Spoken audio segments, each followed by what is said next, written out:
Hello students. तो students, कल के क्लास में हमने what is E2 mechanism, what are the conditions which is required for E2 mechanism and which are the factors which will affect E2 mechanism, इस पे बात किया था। हमने एंटी पेरिप्लेनरिटी का रिक्वायरमेंट भी देखा था E2 के केस में। आज we will be solving few problems based on E2 mechanism. तो चलिए कुछ E2 मैकेनिज्म पे बेस्ड क्वेश्चन सॉल्व करते हैं। उससे पहले अगर आपको चाहिए तो जस्ट विद इन 2 मिनट्स और 5 minutes you can revise the thing that we have seen in the last class, और फिर उसके बाद आप क्वेश्चन सॉल्व करो तो आपको समझेगा कि थ्योरी इज क्लियर और not. Okay, so let's start. Okay, so students, here we have 9 questions. What I want, first take down these questions, try it yourself. सबसे पहले आप ये चेक करो कि यहां पर SN1, SN2, E1, E2, अब चारों के लिए देखो कि कौन सा रिएक्शन ज्यादा विजिबल होगा, ज्यादा पॉसिबल होगा, उसके बेसिस पे आप प्रोडक्ट बनाओ। क्लियर है? So please try it out and then come for the answer. So pause the video, take the questions and solve it right now.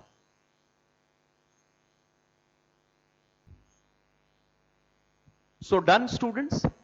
तो चलिए क्वेश्चन नंबर 1, सबसे पहले क्वेश्चन नंबर 1 समझते हैं। देखो, कभी भी आपको स्टार्ट करना है, where you have to start with कि सबसे पहले बेस कैसा है, क्योंकि base is a very important factor.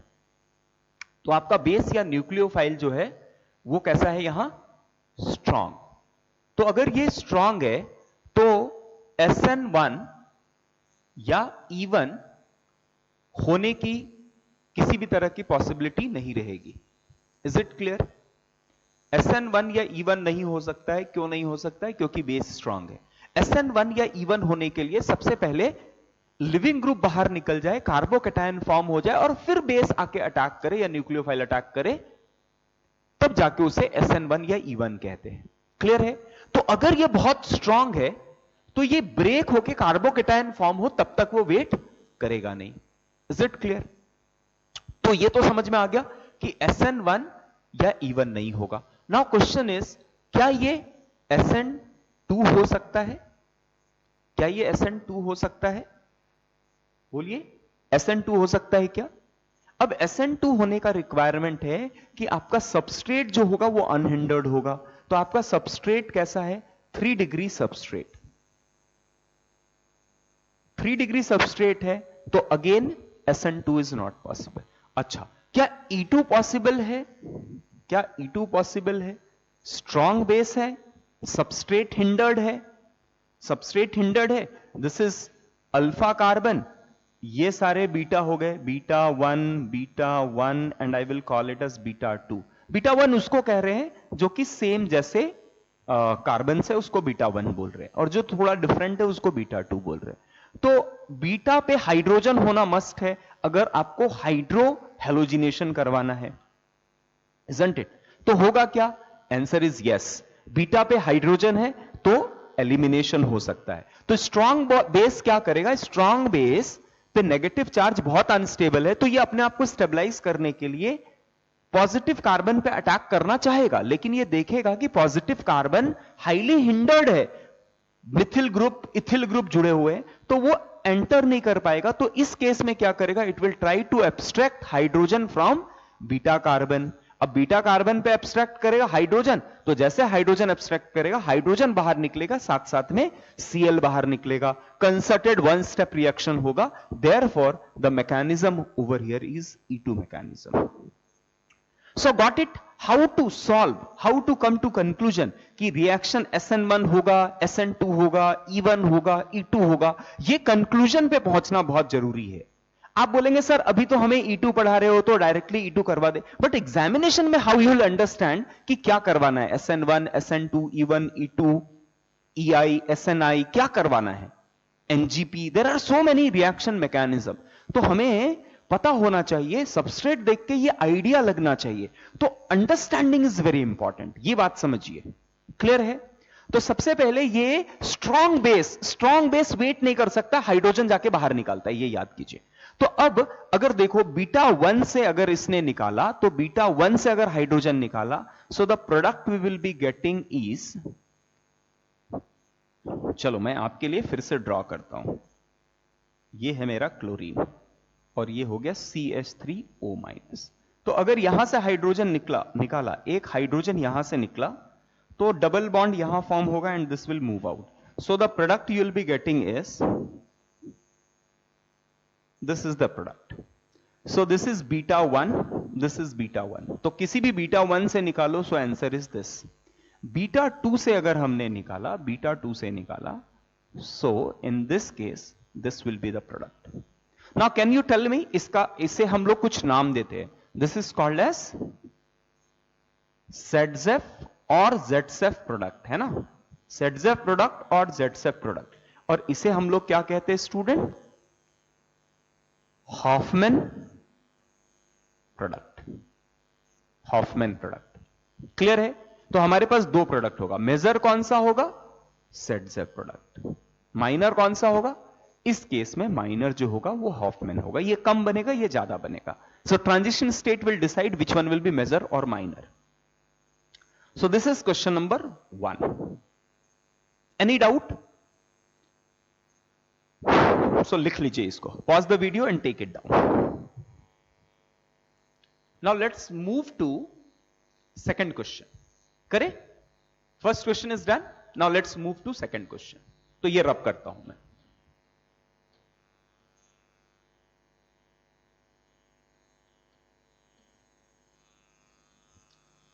चलिए, तो लेट्स डिसाइड फर्स्ट। तो कैसे? मैंने बोला सबसे पहले आपको क्या देखना है? बेस। तो आपको देखना है बेस। चलो बताओ बेस कैसा है? Base strong. अगर स्ट्रांग बेस है तो SN1 या E1 होने की पॉसिबिलिटी ही नहीं। SN1 नहीं हो सकता, E1 नहीं हो सकता। अच्छा, SN2 होगा क्या? तो वो डिसाइड कौन करेगा? सबस्ट्रेट। सबस्ट्रेट कैसा है? हिंडर्ड, तो SN2 भी नहीं होगा। अच्छा, E2 हो सकता है क्या? E2 के लिए रिक्वायरमेंट क्या होता है student? Strong base. Strong base, temperature, higher temperature. Alpha, this is alpha, this is beta, this is beta and this is beta. Call this as beta 1 and call this as beta 2। तो beta के पास hydrogen, so do we have hydrogen? Yes, we have hydrogen over here. यहां 2 hydrogen है, यहां 2 hydrogen है, यहां 3 hydrogen. So it will go for E2 mechanism. E2 mechanism हो सकता है। अब यहां पर 2 प्रोडक्ट बनेंगे। अगर बीटा 1 से हाइड्रोजन बाहर निकाला गया, so the product we will be getting is this one, है ना। और अगर बीटा 2 से हाइड्रोजन निकाला गया, so the product we will be getting is this one. So can you tell me which one will be measure product in this case? So this is measure ZZF product, है ना। ये ZZF होगा और ये major होगा। मैं कभी ऐसा नहीं बोल रहा हूं कि ZZF हमेशा मेजर होते हैं और हॉफमैन हमेशा से माइनर होते हैं। I am not saying this.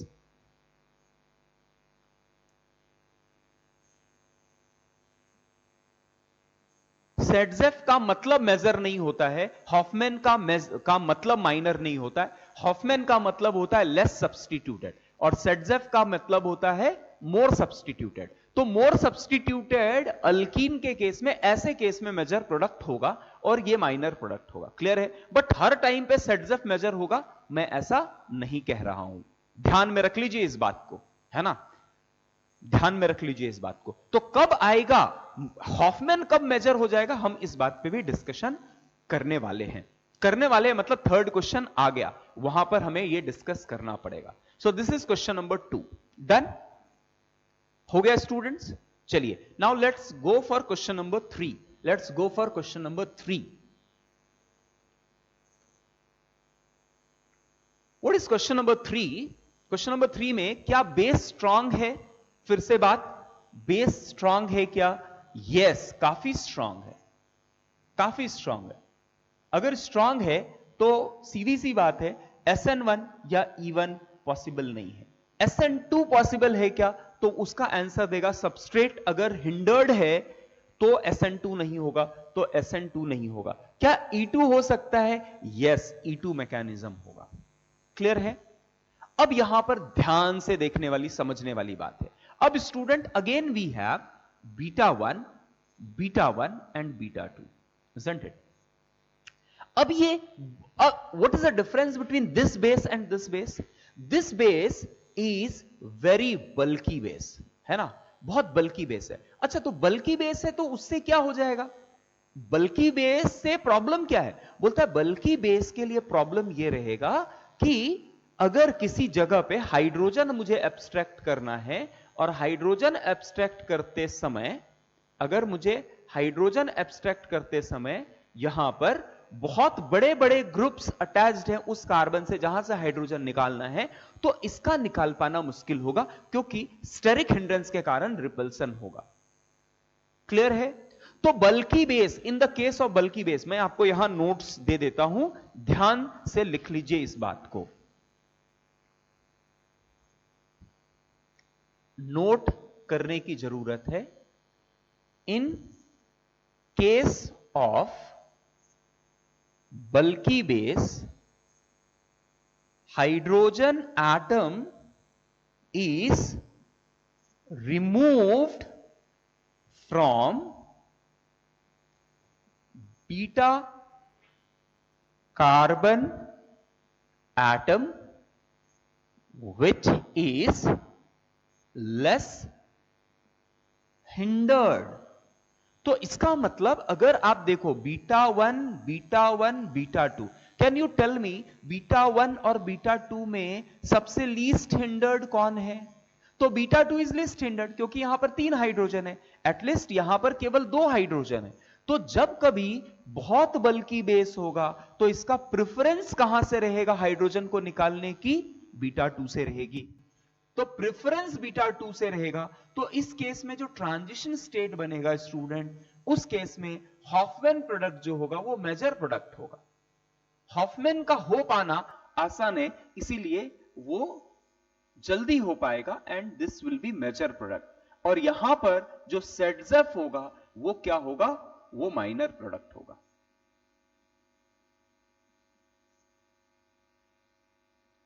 Is it clear? तो हर बार सेडजेफ मेजर प्रोडक्ट होता है, यह कहना गलत है, यह कहना गलत है। कभी कभी ऐसे केसेस में जहां पर आपका बेस बहुत ही ज्यादा हिंडर्ड हो, वैसे केस में मेजर प्रोडक्ट आपका क्या होने वाला है?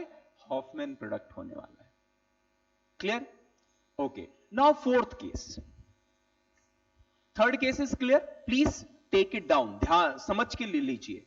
अभी कौन कौन से और बल्की बेस है मैं आपको कुछ और लिस्ट दूंगा, है ना, जहां बल्की बेस होते हैं। जैसे एक एग्जांपल और ले लो, ET3N, ये भी काफी बल्की बेस है ना।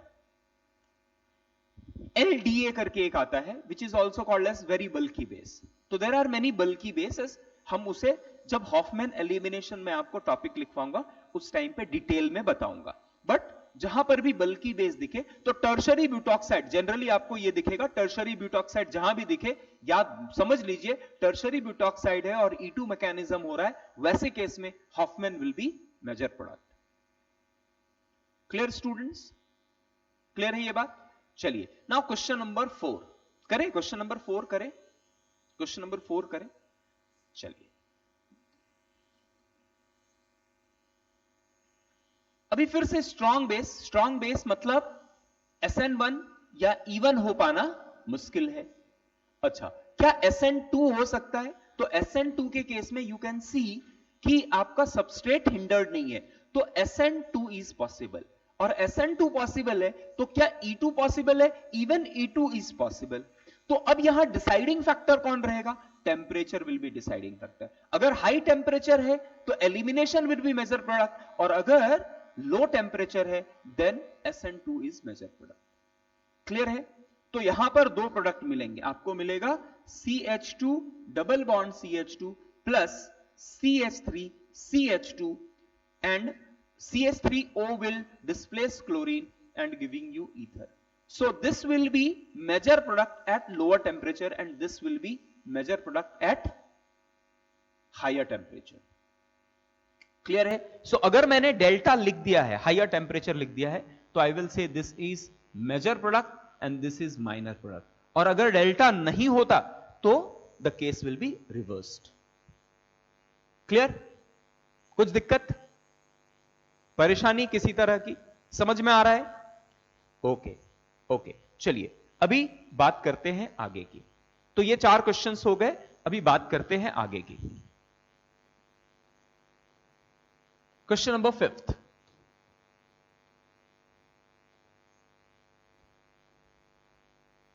question number 5th, again student you can see which type of base do you have, which type of base do you have?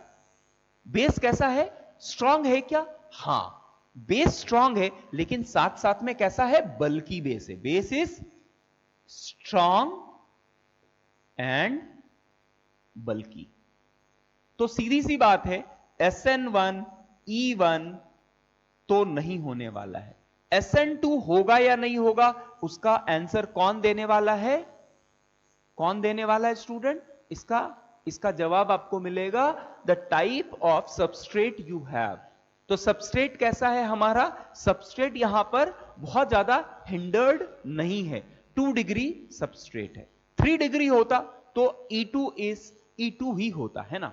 अच्छा, तो SN2 होगा क्या? इसका जवाब कौन देगा? SN2 हो सकता है। तो देखो आपके पास यहां पर 2 तरह की पॉसिबिलिटीज हो सकते हैं, SN2 और E2। लेकिन बल्की बेस है, काफी स्ट्रांग बल्की बेस है, तो बल्की बेस के लिए क्या इसे अप्रोच करके अटैक कर पाना आसान है? उसको एंटर कर पाना उस जगह पे आसान है क्या? बैक साइड अटैक कर पाना आसान है क्या? Answer is no. क्यों? क्योंकि बेस बहुत बल्की है, बल्की बेस है, और अगर इसे अप्रोच करना है, आप सोचो इस जगह पे एंटर करना है, so this will be highly difficult. तो SN2 नहीं होगा। Is it clear? SN2 क्यों नहीं होगा, यह बात समझ में आया स्टूडेंट सबको?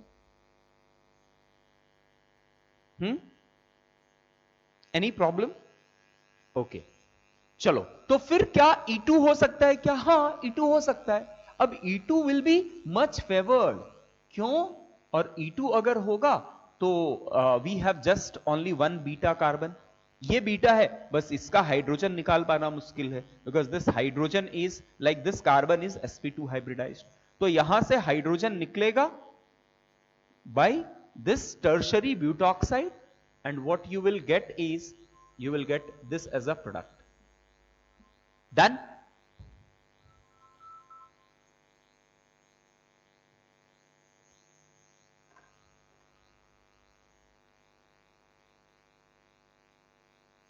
Done? क्लियर है? ये तो बहुत सिंपल था, है ना? यहां से निकालेगा और कॉन्जुगेटेड सिस्टम बन जाएगा। अच्छा, क्वेश्चन नंबर 6, क्वेश्चन नंबर 6 में अगेन चलिए, अब थोड़ा आपको शायद फील आ गया होगा, and let's try to make it directly. ये स्ट्रांग बेस है, तो SN1 E1 होने का चांस नहीं है। दिस इज 2 डिग्री है ना, तो 2 डिग्री है, हायर टेम्परेचर है, तो क्या ये SN2 के लिए जाएगा? 2 डिग्री में SN2 हो सकता है, बट क्या ये SN2 के लिए जाएगा if temperature is high? Then मैंने आपको पहले बताया, अगर टेम्परेचर हाई है तो बेस का पहला प्रेफरेंस होता है एसिड बेस रिएक्शन जाने के लिए, and it will try to abstract hydrogen and it will give you elimination reaction. Clear है?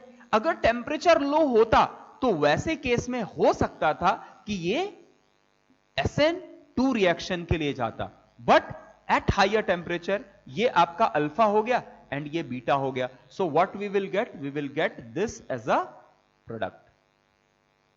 कुछ दिक्कत? कुछ प्रॉब्लम? कोई प्रॉब्लम नहीं। चलिए, now let's go for this question, let's go for this question. Again this is strong base, 3 degree. अब तो ये पक्का E2 मैकेनिज्म हो गया स्टूडेंट, इट्स ए पक्का E2 मैकेनिज्म। अब E2 मैकेनिज्म होगा तो आप देखो, this is beta 1, this is beta 2, and this okay, this is beta 1 and this is beta 2। So you will gate 2 products. एक तो बीटा 2 से अगर हाइड्रोजन निकले तो दिस प्रोडक्ट, एंड बीटा 1 से निकले, so what we will get is this product. तो this is major, this is Saytzeff, and this is Hofmann, और ये आपका मेजर होने वाला है और ये आपका माइनर होने वाला है। कोई दिक्कत? कोई दिक्कत? कोई दिक्कत नहीं। चलिए क्वेश्चन नंबर 8, क्वेश्चन नंबर 8 पे फिर से बात करें स्टूडेंट, तो बेस जो है वो स्ट्रॉन्ग बेस है, बल्कि नहीं है, इजंट इट? बट तो SN1 SN2 तो नहीं होगा, SN1 या E2 तो नहीं होगा, SN2 हो सकता है क्या? SN2 नहीं होगा because temperature is high and this is bulky, तो E2 होगा। अगर अभी E2 की बात करें, so what will be the product? अगर E2 की बात करें, so what will be the product? So CH3O minus, तो दो पॉसिबिलिटी है, this is alpha, so this is beta 1, this is beta 1 and this is beta 2, so दो possibility हैं, these are the two possibilities, these are the two possibilities, तो this is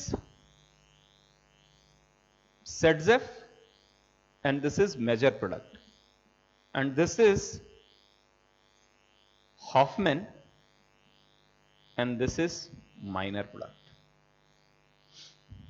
चलिए now question number 9th, question number 9th में we have CH3Br and RO minus, so now question is high temperature, so ये strong base है, तो SN1 या E1 होने का chance नहीं है, SN2 हो सकता है क्या? अनहिंडर्ड है, हो सकता है। आप बोलेंगे सर हायर टेम्परेचर पे तो E2 होना चाहिए, बट E2 होने का रिक्वायरमेंट क्या है? This is alpha, we don't have beta carbon, अगर बीटा कार्बन नहीं है तो बीटा हाइड्रोजन निकलेगा नहीं, बीटा हाइड्रोजन निकलेगा नहीं, so it have to come and attack over here, and अगर ये अटैक कर देगा, so what we will get this is a product. तो इस केस में mechanism is SN2, E2 possibility नहीं है because of absence of beta hydrogen, dehydrohalogenation reaction. Clear? तो ये कुछ 9 क्वेश्चंस हमने किए, मैं आपको थोड़े और क्वेश्चंस देता हूं। आज हम लोग E2 मैकेनिज्म के क्वेश्चंस करके we will try to complete this topic today itself. Okay, थोड़े और क्वेश्चंस करेंगे और E2 को खत्म करेंगे हम लोग। डन? एंड स्टूडेंट्स प्लीज, जो मैं आपको डीपीपीज दे रहा हूं, don't keep it pending, please solve it, क्योंकि आप अभी बुक से सॉल्व नहीं कर सकते, हम मैकेनिज्म वाइज जा रहे हैं। आप बुक से सॉल्व करेंगे तो you will get some questions जिसकी थ्योरी आपको पता नहीं है and you will get stuck, और अगर हम चैप्टर बाय चैप्टर पढ़ेंगे तो आपको अंडरस्टैंडिंग ज्यादा क्लियर नहीं होगा। सो डीपीपी सॉल्व कीजिए, ऑलरेडी SN1 SN2 का डीपीपी मैंने दिया है, अभी तक आपके उसके सॉल्यूशंस नहीं आए हैं। E1 E2, E1 खत्म हो गया, E2 इज ऑलमोस्ट डन, तो आज हम E2 खत्म करने के बाद आपको मैं E1 और E2 का भी डीपीपी भेजने वाला हूं। So what I want is कि अभी सॉल्विंग स्टार्ट होना चाहिए आपका। क्लियर है? डिस्कशन कीजिए, call me any time, ask doubt, but don't keep anything pending. Clear? Let's do few more question based on this.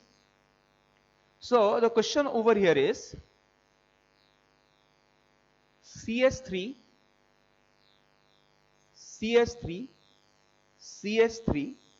Br, है ना? अब मैं आपको यहां पर I am giving you 4 different substrate, 4 different conditions, आपको प्रोडक्ट बताना है along with the mechanism that will happen. मैंने H2O लिया है एट 15 डिग्री सेल्सियस, मैंने H2O लिया है एट 150 डिग्री सेल्सियस, मैंने CH3O माइनस लिया है Na plus at 80 degree Celsius और हीट, और मैंने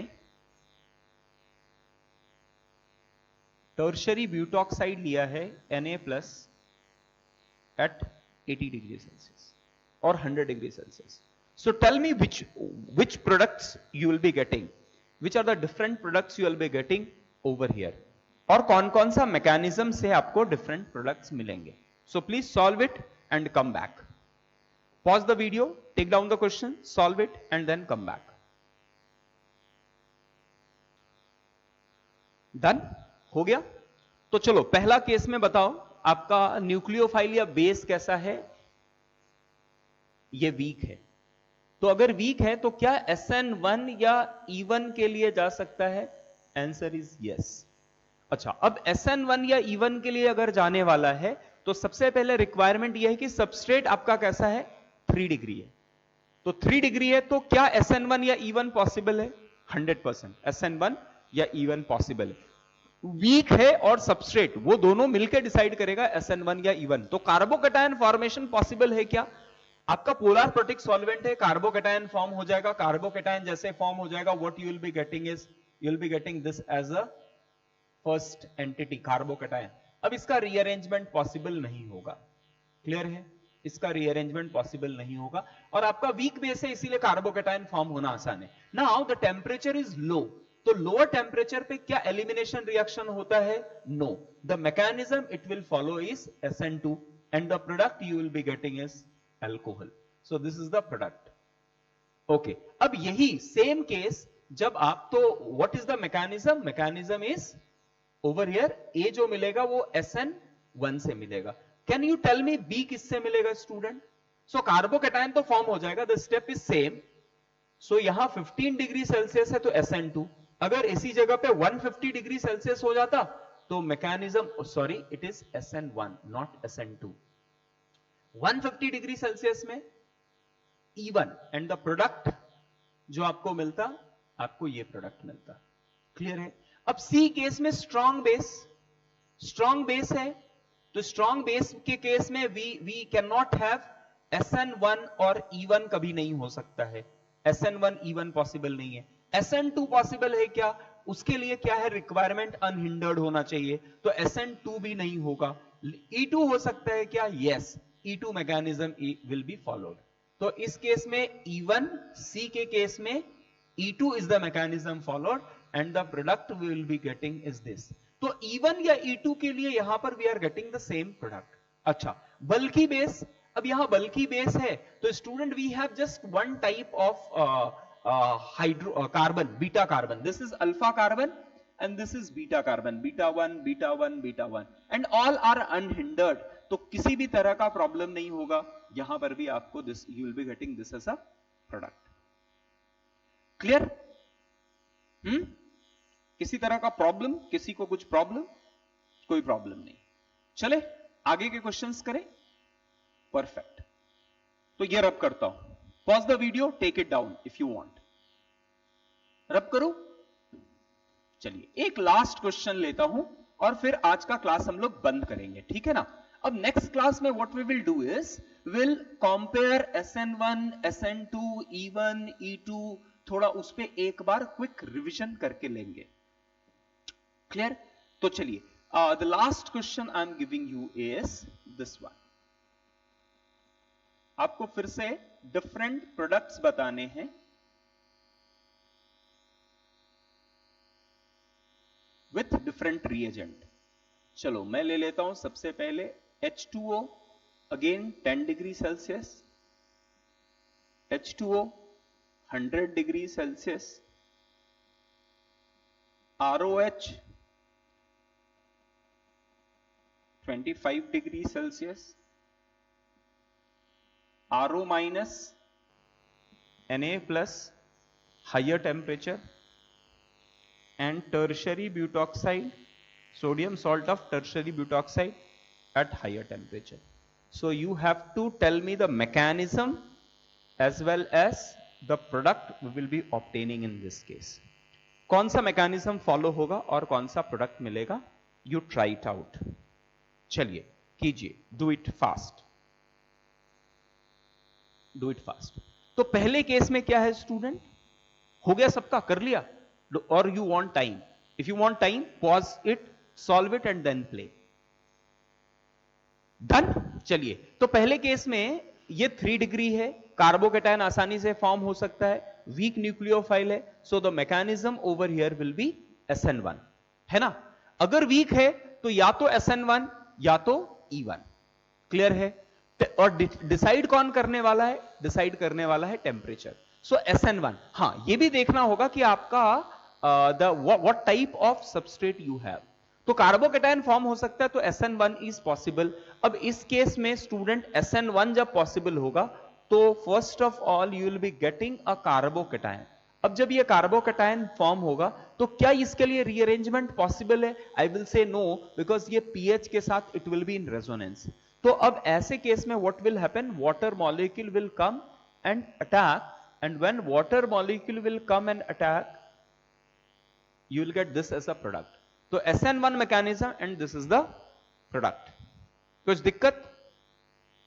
Okay.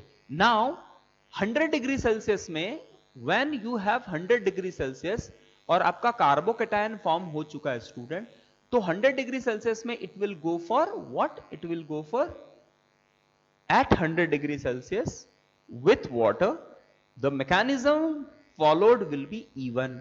अब इवन फॉलो होने वाला है, तो एलिमिनेशन के टाइम पे क्या होता है स्टूडेंट, इधर hydrogen will move from here और hydrogen will move from here. तो आपके यहां पर दो प्रोडक्ट आपको वापस से मिलेगा, आपको दो प्रोडक्ट वापस से मिलेगा।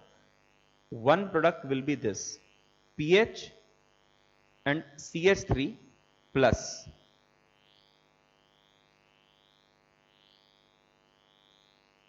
PH and CH2। ये आपका मेजर सेडजेफ प्रोडक्ट और ये आपका माइनर हॉफमैन प्रोडक्ट। कुछ दिक्कत? किसी को कुछ दिक्कत? आई डोंट फील कि आपको कुछ प्रॉब्लम आना चाहिए। ROH 25 degree Celsius, again weak base है, वीक न्यूक्लियोफाइल है, तो SN1 मैकेनिज्म लोअर टेम्परेचर है, तो आपको फिर से SN1 मैकेनिज्म से कार्बोकेटायन फॉर्मेशन होगा and then ROH will attack, फिर H+ जो है that will move and H+ बाहर निकलेगा and you will get this ether as a product. अब D2 student, D2 strong base 3 degree, so it will go for E2 mechanism. अब E2 mechanism में RO minus जो है, RO generally R is taken as a alkyl group and alkyl, चलो मैं R के जगह यहां पर आपको CH3 दे देता हूं, मतलब अनहिंडर्ड बेस है, तो यहां पर फिर से दो प्रोडक्ट मिलेंगे। बीटा कार्बन से it will come, this is alpha, this is β1, this is β2, है ना। तो β1 से अगर हाइड्रोजन निकले students, so we will be getting this as a product, और β2 से अगर हाइड्रोजन का एब्स्ट्रैक्शन हो रहा है, so we will be getting this as a product. So this is major product and that is Sedgwick product, and this is minor product that is Hofmann product. But इस case में जहां बल्कि base है वहां पर major product आपका क्या होगा, Hofmann will be major product.